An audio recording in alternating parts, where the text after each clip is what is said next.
দু জায়গায় ভোটার তালিকায় সর্বাণীর নাম আছে। তিনি ইচ্ছা করলে দু জায়গাতেই ভোট দিতে পারেন। এমনিতেও কোনো অসুবিধে নেই। দু জায়গাতে ভোট হচ্ছে দুটো আলাদা দিনে।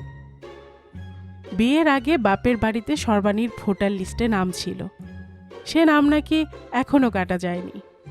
এই গত সপ্তাহে ছোট ভাই এসে তাকে বলে গেছে, দিদি তুই কিন্তু ইচ্ছে করলে আমাদের ওখানে ভোট দিতে যেতে পারিস। সর্বাণী অবশ্য তা জাননি। গেলে কোনো অসুবিধে ছিল না অবশ্য। তাই বলেছিল, আমাদের ওখানে ভোট বৃহস্পতিবার আর তোদের এখানে ভোট পরের মঙ্গলবার। তুই ইচ্ছে করলেই দু জায়গায় ভোট দিতে পারিস। সর্বাণীর এত ইচ্ছে নেই। তাছাড়া কাজটা যে বেআইনি হবে সে বিষয়ে তার ধারণা আছে। তাছাড়া এখানকার ভোটটা বাড়ির খুব কাছে একটা বুথে। এই গরমে সকাল সকাল গিয়ে ভোট দিয়ে এলেই হবে। এখানে সর্বানন্দ ও সর্বাণীর ভোটের জন্য ফটো তোলা হয়েছিল। পরিচয়পত্রও তারা পেয়ে গেছেন। নির্দিষ্ট যথাস্থানে গিয়ে সর্বানন্দ তার নিজের এবং স্ত্রীর পরিচয়পত্র দুটো নিয়ে এসেছেন। তারপর সে দুটো এখানে খামে ভরে বাড়িতে ড্রয়ারে রেখে দিয়েছেন। তখন সর্বাণী ভালো করে খুঁটিয়ে দেখেননি পরিচয়পত্র। এখন ভোট এসে গেছে। ড্রয়ার হাত দিয়ে খুঁজে পেতে পরিচয়পত্রের নামটা খুঁজে বার করলেন সর্বাণী। সর্বানন্দের ছবিটা খারাপ ওঠেনি, কিন্তু তার নিজের ছবিটা ঝাপসা ঝাপসা উঠেছে। বিকেলে অফিস থেকে সর্বানন্দ ফিরতে সর্বাণী তাকে বললেন, আমার ভোটের ছবিটা তুমি দেখে নিতে পারোনি? কিরকম কুৎসিত বাঁকা মুখ, তাও আবার আবছা ছবি উঠেছে আমার। সর্বানন্দ কি আর বলবেন, সাফাই গাইলেন, দেখে নিলেই বা কি লাভ হতো? তখন তো আর নতুন করে ছবি তোলা যেত না।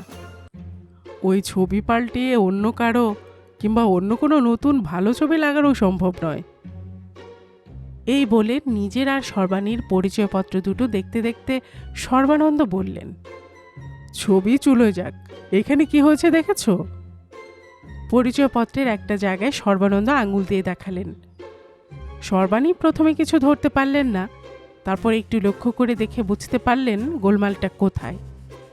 বয়সের জায়গায় তার বয়স লেখা হয়েছে 48। স্বভাবতই সঙ্গে সঙ্গে সর্বাণী অন্য পরিচয়পত্রটি নিয়ে সেখানেও বয়স দেখলেন। সর্বানন্দের বয়স কিন্তু ঠিকই ছাপা হয়েছে 34। সর্বাণী এবার ফুঁসে উঠলেন।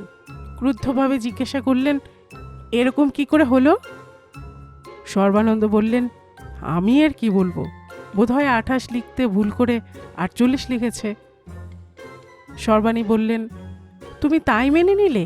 কিচ্ছু না বলে আইডেন্টিটি কার্ড নিয়ে চলে এলে? আমাকেও কিছু বললে না? আমি আগে জানতে পারলে অফিসে গিয়ে হুলস্থুল কাণ্ড করতাম। সর্বানন্দ আর কিছু বললেন না। সর্বাণীও গুম হয়ে রইলেন। অনেকটা পরে সর্বাণী বললেন, আমি এখানে ভোট দেব না। আগে জানতে পারলে বাপের বাড়ি গিয়ে ভোট দিয়ে আসতাম। সেখানে আইডেন্টিটি কার্ড না থাক, ভোটার লিস্টে বয়সটা অন্তত ঠিক উঠেছে। সর্বানন্দ বললেন, এরকম অনেক হয়েছে, খবরের কাগজে দেখছো না? ছবিটা যখন ছাপানো উঠেছে তোমার কোনো অসুবিধে নেই। ভোটের দিনে চুলে একটু পাউডার দিয়ে যেও, চুলটা একটু পাকা পাকা দেখাবে।